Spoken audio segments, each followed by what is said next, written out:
Bienvenidas y bienvenidos una vez más al canal de YouTube de politicadesantafe.com. Estamos arrancando otra vez este contenido que denominamos Proyecto Legislativo, este espacio que continúa de la temporada 2020 y que busca dar a conocer y visibilizar todos aquellos proyectos de ley que se presentan en la legislatura provincial y que buscan de alguna manera transformar la realidad de los santafesinos y las santafesinas.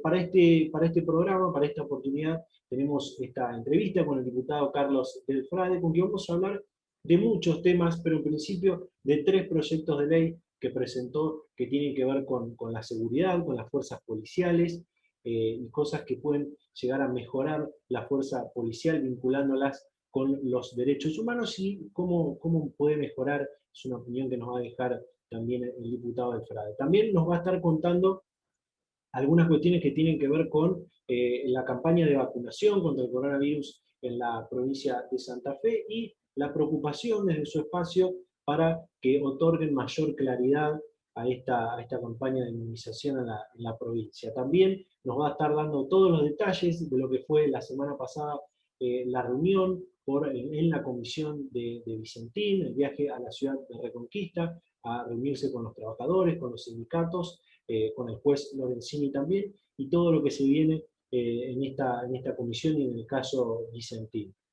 Por último, también vamos a estar conmemorando y nombrando algunas cosas que tienen que ver con el 8M, el 8 de marzo, el Día Internacional de la Mujer Trabajadora, y cómo hay que fortalecer la política de desigualdad que existe y la brecha de género que existe en la Argentina y en la provincia de Santa Fe. Todo esto en este nuevo programa de proyecto legislativo que arranca de esta manera. Bueno, para este proyecto legislativo recibimos al diputado Carlos Del Frade. Diputado, ¿qué tal? ¿Cómo le va? Bienvenido. ¿Cómo le va? Un gustazo. Bueno, en principio podríamos arrancar con un tema que aqueja a la sociedad, que fue un reclamo constante de los legisladores provinciales al Ejecutivo durante todo el año 2020, que tiene que ver con la seguridad. Usted ha presentado en estos días varios proyectos de ley en este sentido, pero primero me gustaría que nos cuente el que busca crear una comisión bicameral de seguimiento y control de la policía de la provincia de Santa Fe. Nosotros creemos que desde hace 38 años fracasa la seguridad en las provincias y a nivel nacional porque solamente se cree que con que el Poder Ejecutivo Nacional, manejando las fuerzas de seguridad nacionales, o los poderes ejecutivos provinciales, manejando las policías provinciales, se va a lograr una conducción democrática de las fuerzas de seguridad, tanto nacionales y provinciales. Y eso es un error.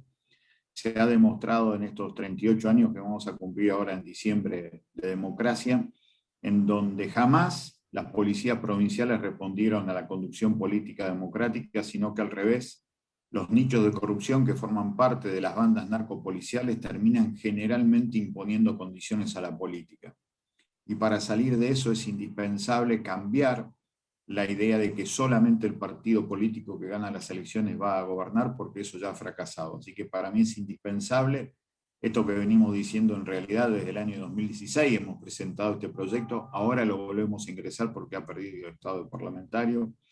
Así que nos parece fundamental que todas las fuerzas políticas con representación legislativa junto al Ejecutivo construyan una herramienta de conducción democrática, política de la fuerza policial, para que nadie se haga la distraída, ni nadie suponga que puede tener un rédito político por lo mal que le está yendo a su rival en las próximas elecciones. Así que me parece que esto es fundamental, es la única manera de aportar seriedad y darle una respuesta en serio a nuestro pueblo que en cualquiera de los 19 departamentos de la provincia hoy no tiene tranquilidad para ir y volver de trabajar, para ir y volver del estudio. Por eso para mí es indispensable cambiar las reglas en democracia para tener en serio una seguridad democrática. En la misma línea, otro proyecto que no podemos dejar de mencionar y me gustaría que nos cuente de qué se trata, es aquel que busca modificar algunos artículos, algunos incisos de la Ley Orgánica de la Fuerza de Seguridad. Creo que va en la misma línea de lo que estaba hablando. Sí, en realidad eso tiene que ver por garantizar la cuestión democrática y fundamentalmente integrar la fuerza de seguridad a un sistema de derechos humanos y por lo tanto salir de la persecución especialmente en todo lo que tiene que ver con el código de faltas, con la posibilidad realmente de tener una educación democrática de la fuerza de seguridad. Eso nos parece fundamental, si no termina siendo generalmente la fuerza policial aquella fuerza que impulsa un orden más vinculado a las minorías que a las grandes mayorías.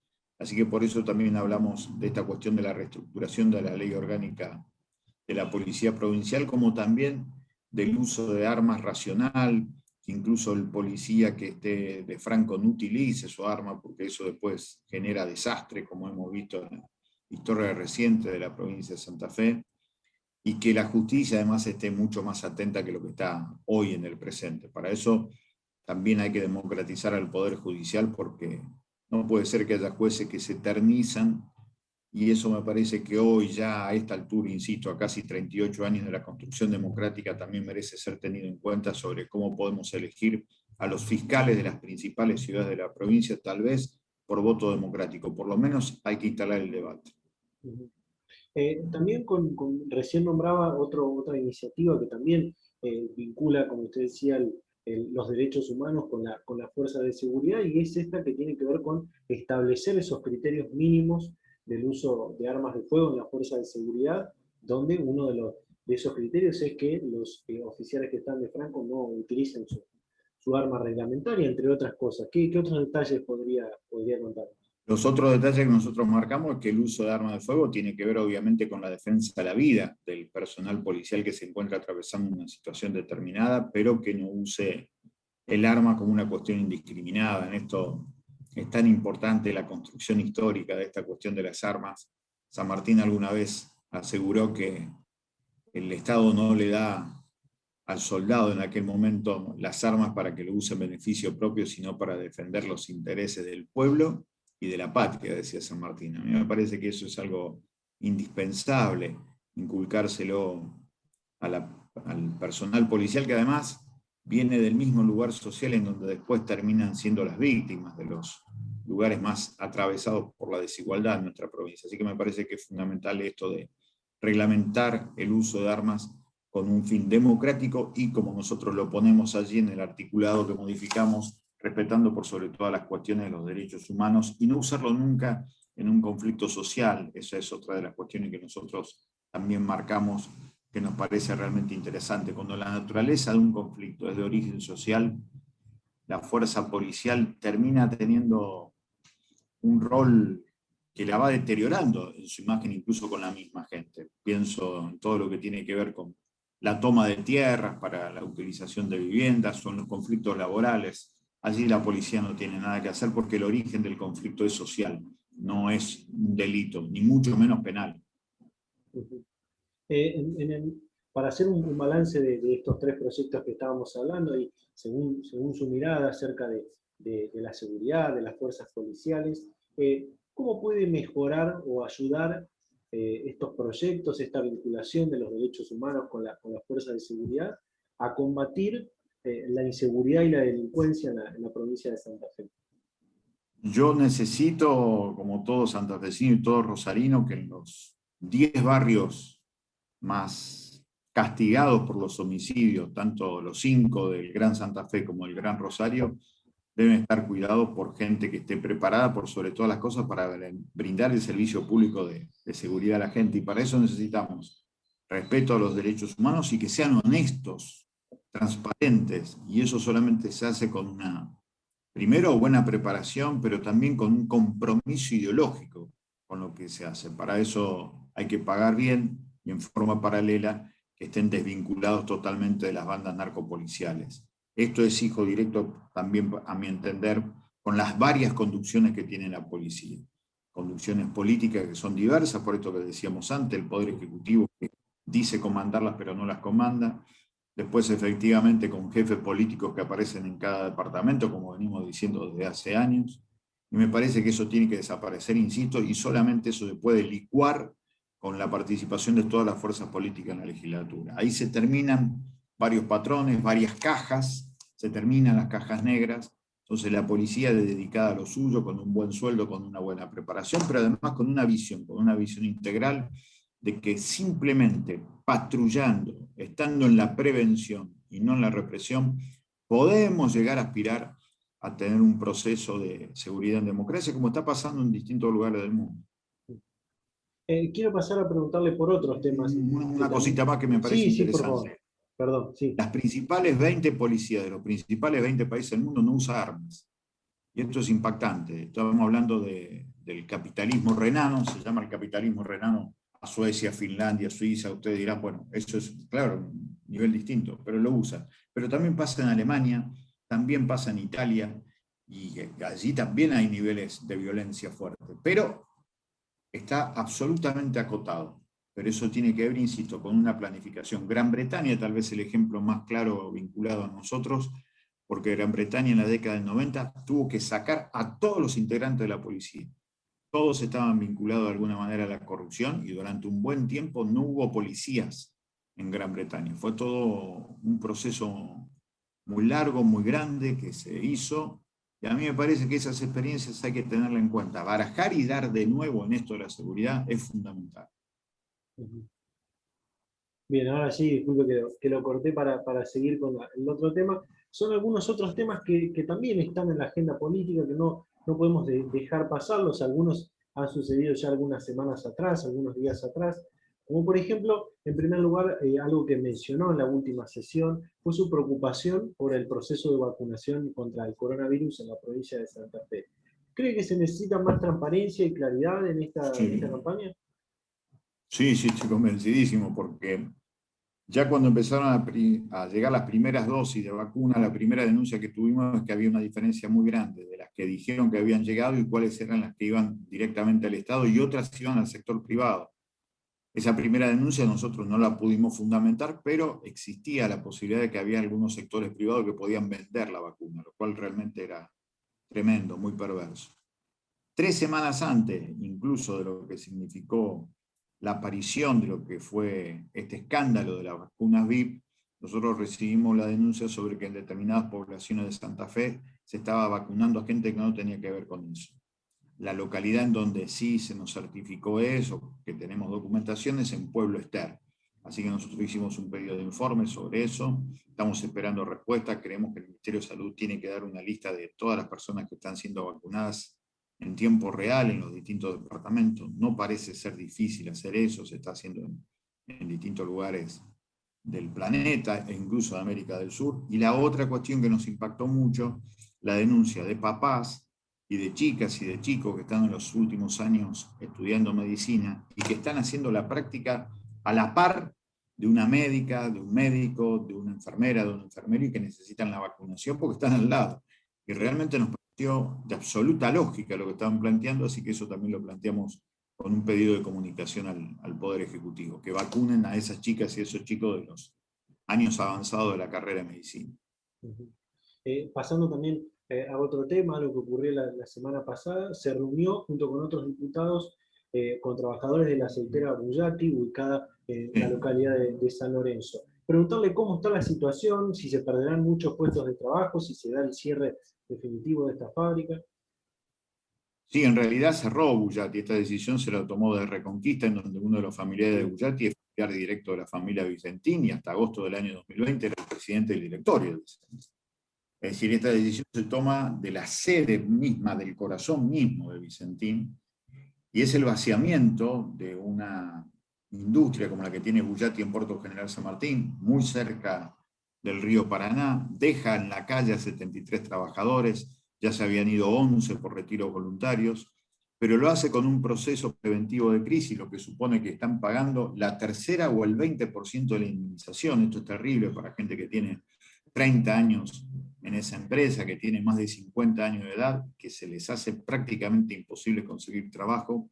Así que lo que estamos pidiendo es que allí el Ejecutivo, en lugar de apurar los trámites como el proceso preventivo de crisis a favor de la empresa para despedir a los trabajadores, lo apura a favor de los laburantes, para que los trabajadores cobren lo que necesiten o se puedan reincorporar en las otras empresas aceiteras de la zona, como alguna vez se especuló que iba a suceder, pero la verdad que no está sucediendo, está muy desesperada la gente. Son 73 trabajadores que recibieron el telegrama de despido a horas, a nada más que horas, de cerrado por el Ministerio de Trabajo el proceso preventivo de crisis, lo cual no habla bien del Ministerio de Trabajo. También la semana pasada, en los últimos días de la semana, volvieron a reunir la comisión del seguimiento del caso Vicentín. Vicentín. Se han reunido con los sindicatos partes, tengo entendido, y con el juez también que sigue la causa. ¿Qué nos puede contar? Es muy interesante. Tuvimos 3 reuniones vinculadas a lo laboral, primero con las trabajadoras y los trabajadores de Algodonera Avellaneda. Están cobrando 163 pesos la hora, trabajan 6 de 7 días en la semana, tienen turnos de 20 minutos para comer, no tienen turnos para ir al baño, las mujeres realmente la pasan muy mal y están en una situación difícil, realmente delicada. Forma parte, por supuesto, del grupo Vicentín. Vicentín es un grupo de empresas, es un consorcio de empresas, no es una sola empresa como quiere hacer creer el concurso de acreedores. Así que fue un panorama muy duro que nos plantearon. Después el sindicato aceitero, que fue incluso más profundo, nos dijo que están desguazando la empresa a cuentagotas dentro de la planta, allí en Reconquista y en Avellaneda. Eso realmente nos alarmó mucho. Ellos están pidiendo a gritos que el Poder Ejecutivo, tanto provincial como nacional, se meta en esto. Y después hablamos con la muchachada del Sindicato de la Carne que tiene FRIAR, que fue un proceso de venta que empezó en el año 2017 y que se dio en el medio del proceso preventivo de acreedores. Ellos están muy bien, pero es una particularidad dentro del consorcio de 26 empresas que tiene Vicentina. Al otro día, cuando nos reunimos con el juez Lorenzetti, fue muy interesante. Lorenzini, en realidad, Lorenzetti es el presidente de la Corte. Lorenzini nos decía que él cree que ahora, a fines de marzo, cuando se dé el informe final de los síndicos, el informe de lo que se llama la auditoría forense, pueden tener realmente un panorama muy concreto hacia dónde va Vicentín. Pero nos pidió por primera vez que impulsemos la idea de la expropiación.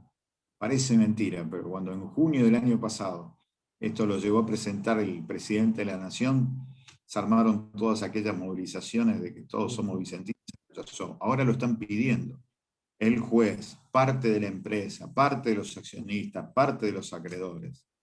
Se ha perdido mucho tiempo. Nosotros seguimos diciendo lo mismo que decíamos en enero del 2020. Vicentín tiene que ser una empresa pública con mayoría estatal, pero con participación de trabajadores, de productores y de cooperativas, para tener una presencia nacional en el comercio exterior de granos, que sigue siendo la principal arteria que alimenta el corazón de los argentinos. Así que ahora parece que por lo menos se intenta eso. Ojalá podamos llegar a hablar con el presidente. Mi idea es poder hablar directamente con el presidente de la Nación para que retome su idea de la expropiación de Vicentín. Esta idea, para hacer hincapié en esto que es muy importante y muy interesante, esto de la expropiación, es para cuidar los puestos de trabajo y también teniendo en cuenta el gran impacto que tendría económicamente y socialmente el cierre de este grupo, ¿no? Nosotros en la comisión de seguimiento tenemos 3 ideas clave: mantener la fuente de trabajo, que son 30.000 en forma indirecta, 30.000 en forma indirecta en la provincia de Santa Fe. Es enorme la cuestión social si llega a cerrar Vicentín. Después mantener una presencia nacional en el comercio exterior de granos y después saber dónde se fue el dinero que se fugó a partir de 8 directivos de Vicentín, como bien dicen las causas penales instrumentada por el fiscal Policita en Capital Federal y por el fiscal Moreno acá en la ciudad de Rosario. Tengo entendido que los vecinos de la ciudad de Reconquista le han hecho un pedido a los diputados y diputadas de esta comisión para que se declare de bien público también una obra que no fue terminada por parte del grupo Vicentín. ¿Qué detalles nos puede contar sobre esto? Sí, es un edificio que en realidad, con algunos permisos extraños de parte de la Municipalidad de Reconquista, lo tomó la gente de Vicentín, supuestamente lo pagó para hacer en realidad ese edificio, no se hizo. Entonces la Federación de Entidades Vecinales de Reconquista lo que está pidiendo es que eso se expropie y que termine siendo un bien público para toda la comunidad de Reconquista. Eso es lo que nos pidieron. Nosotros dijimos que vamos a ver esa posibilidad, lo vamos a trabajar, porque además estaban muy contrariado con todo lo que está pasando en el hospital de la ciudad de Reconquista, y también sobre eso hablamos, sobre la necesidad de que lo público realmente esté bien respetado, entre otras cosas, ese predio que iba a ser un gran edificio de Vicentín, que no se terminó haciendo y que debería complementarse en bien de la sociedad. Por eso nos están pidiendo eso. Me gustaría cerrar, Carlos, con una cuestión que tiene que ver también en el marco del día en el que estamos grabando esta entrevista, el 8 de marzo, Día Internacional de la Mujer Trabajadora, esto que ha marcado sobre la tasa de empleo de las mujeres, sobre la desigualdad social que viven muchas mujeres, con algunos datos aportados por el INDEC. ¿Qué nos puede decir? Sí, es impactante porque justamente en este 8 de marzo de 2021 se cumplen 110 años de la primera conmemoración del Día Internacional de la Mujer.